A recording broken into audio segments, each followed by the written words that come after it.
नमस्कार दोस्तों। मैं आज की कहानी में पाप का फल भोगना पड़ता है, वो कैसे? तो चलिए शुरू करते हैं। मनुष्य को ऐसी शंका नहीं करनी चाहिए कि मेरा पाप तो कम था पर दंड अधिक भोगना पड़ा, या मैंने पाप तो किया नहीं पर दंड मुझे मिल गया। कारण से अधिक दंड कोई नहीं भोगता, और जो दंड मिलता है वह किसी न किसी पाप का ही मिलता है। चलिए इसके लिए एक घटना सुनाते हैं। किसी गांव में एक सज्जन रहते थे। उनके घर के सामने एक सुनार का घर था। सुनार के पास सोना आता रहता था और वो गढ़ कर देता था। एक दिन उसके पास अधिक सोना जमा हो गया। रात में पहरा लगाने वाले सिपाही को इस बात का पता लग गया। उस पहरेदार ने रात में उस सुनार को मार दिया और जिस बक्से में सोना था उसे उठाकर चल दिया। इसी बीच में सामने रहने वाले सज्जन उनको लघु शंका के लिए उठकर बाहर आना पड़ा। उन्होंने पहरेदार को पकड़ लिया कि तू इस बक्से को कैसे ले जा रहा है। तो पहरेदार ने कहा, तू चुप रह, हल्ला मत कर, इसमें से कुछ तू ले ले और कुछ मैं ले लूं। सज्जन बोले, मैं कैसे ले लूं, मैं चोर थोड़े ही हूं। पहरेदार ने कहा, देख तू समझ जा, मेरी बात मान ले, नहीं तो दुख पाएगा।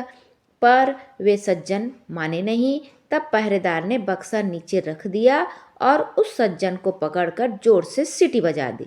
सीटी सुनते ही और जगह पहरा लगाने वाले सिपाही दौड़कर वहां पर आ गए।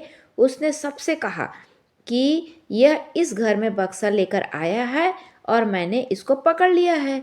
तब सिपाहियों ने घर में घुसकर देखा कि सुनार है वो मरा पड़ा था। उन्होंने उस सज्जन को पकड़ लिया और राजकीय आदमियों के हवाले कर दिया। जज के सामने बहस हुई तो उस सज्जन ने कहा कि मैंने नहीं मारा, उस पहरेदार सिपाही ने मारा है। सब सिपाही आपस में मिले हुए थे। उन्होंने कहा कि नहीं, इसी ने मारा है, हमने खुद रात में इसे पकड़ा है। और ऐसे ही और बातें बना दी। मुकदमा चला। चलते चलते अंत में उस सज्जन को फांसी का हुक्म दिया गया। फांसी का हुक्म होते ही उस सज्जन के मुख से निकला, देखो ये सरासर अन्याय हो रहा है, भगवान के दरबार में कोई न्याय नहीं। मैंने मारा नहीं, मुझे दंड हो, और जिसने मारा है वह बेदाग छूट जाए, जुर्माना भी नहीं, यह अन्याय है। जज पर उसके वचनों का असर पड़ा कि वास्तव में यह सच बोल रहा है, इसकी किसी तरह से जांच होनी चाहिए। ऐसा विचार करके उस जज ने एक षड्यंत्र रचा। सुबह होते ही एक आदमी रोता चिल्लाता हुआ आया और बोला, हमारे भाई की हत्या हो गई सरकार, इसकी जांच होनी चाहिए। तब जज ने उसी सिपाही को और कैदी सज्जन को मरे व्यक्ति की लाश उठाकर लाने के लिए भेजा। दोनों आदमी के साथ वहां गए जहां लाश पड़ी थी। खाट पर लाश के ऊपर कपड़ा बिछा था, खून बिखरा पड़ा हुआ था। दोनों ने उस खाट को उठाया और उठाकर चले। साथ का दूसरा आदमी खबर देने के बहाने दौड़कर आगे चला गया। तब चलते चलते सिपाही ने कैदी से कहा, देख उस दिन तू मेरी बात मान लेता तो सोना मिल जाता और फांसी भी नहीं होती। अब देख लिया सच्चाई का फल। कैदी ने कहा, मैंने तो अपना काम सच्चाई का ही किया था, फांसी हो गई तो हो गई, हत्या की तूने और दंड भोगना पड़ा मेरे को। भगवान के यहाँ न्याय नहीं है। खाट पर झूठ मूठ मरे हुए सामान पड़ा हुआ आदमी उन दोनों की बातें सुन रहा था। जब जज के सामने खाट रखी गई तो खून भरे कपड़े को हटाकर वह उठ खड़ा हुआ और उसने सारी बात जज को बता दी कि रास्ते में सिपाही यह बोला और कैदी यह बोला। यह सुनकर जज को बड़ा आश्चर्य हुआ। सिपाही भी हक्का बक्का रह गया। सिपाही को पकड़कर कैद कर लिया गया, लेकिन जज के मन में संतोष नहीं हुआ।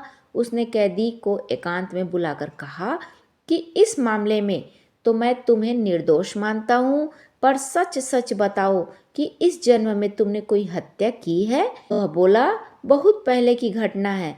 एक दुष्ट था जो छिपकर मेरे घर मेरी स्त्री के पास आया करता था। मैंने अपनी स्त्री को तथा उसको अलग अलग खूब समझाया, पर वह नहीं माना। एक रात वह घर पर था और अचानक मैं आ गया। मेरे को गुस्सा आया, मैंने तलवार से उसका गला काट दिया और घर के पीछे जो नदी है उसमें फेंक दिया। इस घटना का किसी को पता नहीं लगा। यह सुनकर जज बोला, तुम्हारे को इस समय फांसी होगी ही। मैंने भी सोचा कि मैंने किसी से घूस रिश्वत तो कभी खाई नहीं है, कभी बेईमानी नहीं की, फिर मेरे हाथ से इसके लिए फांसी का हुक्म निकला कैसे? कैसे लिखा? इसके लिए फांसी का हुक्म लिखा कैसे गया? अब संतोष हुआ, उसी पाप का फल तुम्हें यह भोगना पड़ेगा। सिपाही को अलग फांसी होगी। उस सज्जन ने चोर सिपाही को पकड़कर अपने कर्तव्य का पालन किया था, फिर उसको जो दंड मिला है वह उसके कर्तव्य पालन का नहीं है। उसने बहुत पहले जो हत्या की थी उस हत्या का फल है।